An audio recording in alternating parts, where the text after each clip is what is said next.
Hey y'all, today we're starting a new unit, kinetics. Kinetics is the study of the rate which chemical reactions will occur. In the past, we talked in thermochemistry about whether reactions would be spontaneous or not and thermodynamically favorable or not. Understand this, just because something is considered to be thermodynamically favorable does not mean that the reaction is going to happen. And even if the reaction happens, it doesn't mean the reaction is going to happen at any fast enough rate to even measure it. Kinetics is going to give us the information we need to look at how fast reactions will occur if they are in fact thermodynamically favorable. It'll also give us the tools to predict whether a reaction which is thermodynamically favorable will be spontaneous at all. So what we're going to do today is start by defining some of the most important terms in kinetics, and then look at the things which actually speed up or slow down the rates of chemical reactions. Let's start with a definition. The rate of a chemical reaction is determined based on the speed at which reactants are converted into products. So a faster reaction is going to result in the reactants being used up more quickly, and a slower reaction is going to result in the reactants being used up less quickly. This means that we can actually measure the rates of reactions either by looking at reactants or products. But we need to figure out what is going to actually impact the rate of a reaction in the first place. To do that, we need to start by defining collision theory. Collision theory is the understanding that in order for a reaction to happen, molecules must collide. But colliding is not enough. In fact, in order for a reaction to occur, that collision has to be what's called effective. So effective collisions are collisions which successfully overcome the activation energy of a reaction. Now, if you remember the activation energy, it's the difference in energy between the potential energy of the reactants and then the energy of the transition state, as we saw on these potential energy diagrams.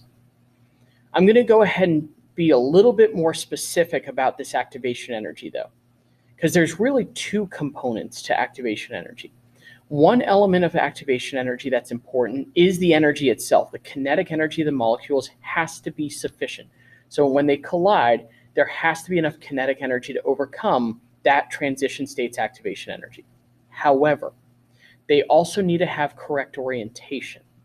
When I say correct orientation, what I mean is that the molecules must collide with each other with the correct sides facing each other.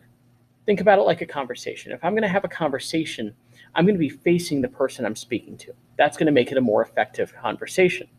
If I'm facing the opposite direction, now it's not going to be an effective conversation anymore. Collisions to be effective need to have, number one, the correct amount of energy, but number two, suitable orientation. So from here on out, when I say activation energy, understand that it means both of those things. And in order for a collision to be effective or to be categorized as an effective collision, it has to overcome the activation energy. What does that mean? Well, anything that affects the rate of a chemical reaction, therefore, is simply going to change the rate of effective collisions. It's either going to change the energy needed to overcome that activation energy, or it's going to affect the rate at which collisions will occur. So let's take a look at both of these things. Let's start with temperature. Now, if we remember back to an earlier unit, the thermo unit and the gas law unit, we saw Boltzmann curves, Maxwell-Boltzmann distributions. And if you remember a Maxwell-Boltzmann distribution, it is not a normal curve. It's skewed. It's skewed to the right, which means that the tail on the right is longer than the tail on the left. More molecules have less energy and fewer molecules have more energy. When we look at this Boltzmann curve, it applies perfectly with kinetics. And the reason for that is because we can think of activation energy of a reaction as a vertical line on the x-axis. A molecule which collides requires this amount of energy and above in order for this collision to be effective.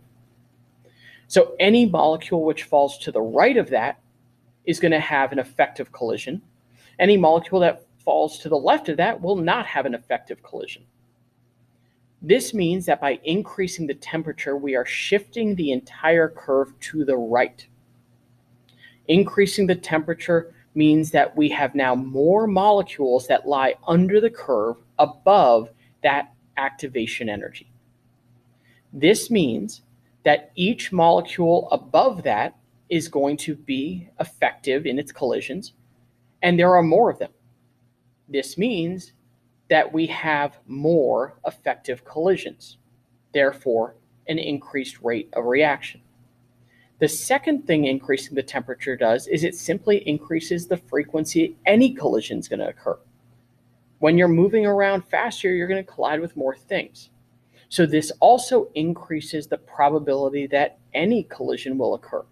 And let's say 1 in 10 collisions are going to be effective due to the orientation. But if we double the number of collisions, we're also doubling the number of collisions with suitable orientation. So increasing the temperature will increase the rate of reaction by increasing the frequency of effective collisions, both because it increases the energy of each collision on average, and it increases the frequency. Now let's take a look at concentration. When we increase the concentration of a reactant, we're not actually changing its energy in any way, shape, and form. The average kinetic energy, as long as the temperature stays the same, is the same. So the rate of a reaction will increase with increased concentration, but it is only due to the fact that we are increasing the probability of any collision occurring. The more concentrated a reactant is, the more likely it will be to collide with another reactant. This means that the rate is going to increase due to the relative increase in the number of collisions and thereby the relative increase in the number of effective collisions. Surface area is another one which is going to impact the rate. When we look at surface area, we can think of this as being cubes of sugar versus grains of sugar versus powdered sugar.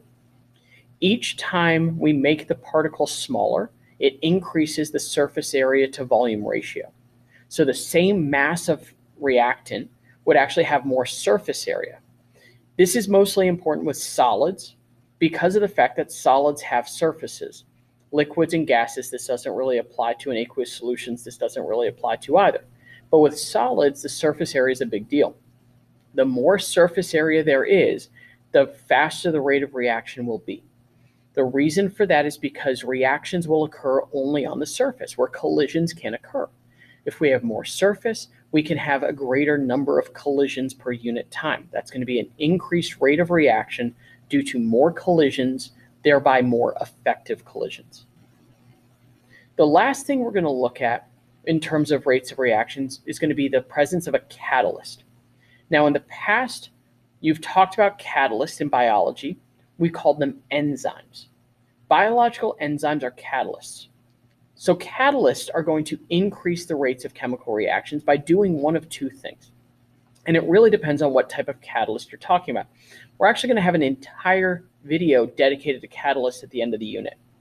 But in general, you can understand catalysts will increase the rates of reaction by decreasing the activation energy.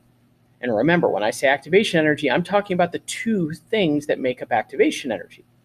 It's going to either increase the probability of suitable orientation or decrease the kinetic energy necessary to react. All right, because it's going to stabilize the transition state or change the transition state in some way that makes the activation energy, the actual kinetic energy element, less. Remember, chemical reactions which are going to be considered spontaneous only are those that are thermodynamically favorable and actually occur. So if you are thermodynamically favorable and can overcome the activation energy necessary, you will then be spontaneous. But those reactions which are thermodynamically favorable but do not occur are considered to be under something called kinetic control. In other words, the reaction doesn't happen even though, but based on its enthalpy and entropy, we would have predicted it would have. So something that's under kinetic control might be because the activation energy is just extremely high. So based on the Boltzmann distribution, no molecules would actually be able to overcome that activation energy. So Kinetic control is something that you might see, you might need to understand, and it does relate directly back to what we've talked about thermodynamic favorability and why thermodynamically favorable reactions aren't necessarily spontaneous. So that wraps up today's video.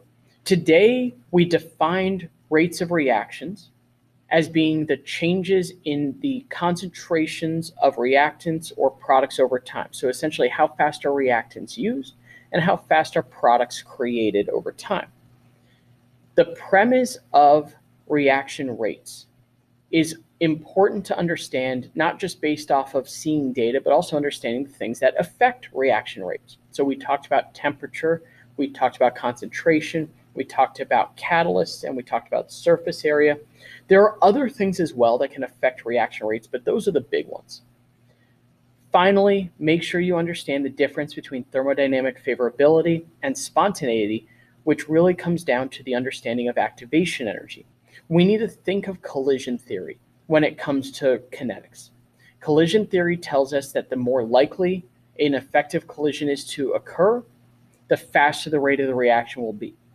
And effective collisions are those collisions which overcome the activation energy, either because, both because they have sufficient kinetic energy and proper orientation. We're going to look at those things that affect the rates a little bit more in future videos, specifically catalysts and concentration. So that wraps up today's video. I hope you enjoyed it, and I'll see you in the next one.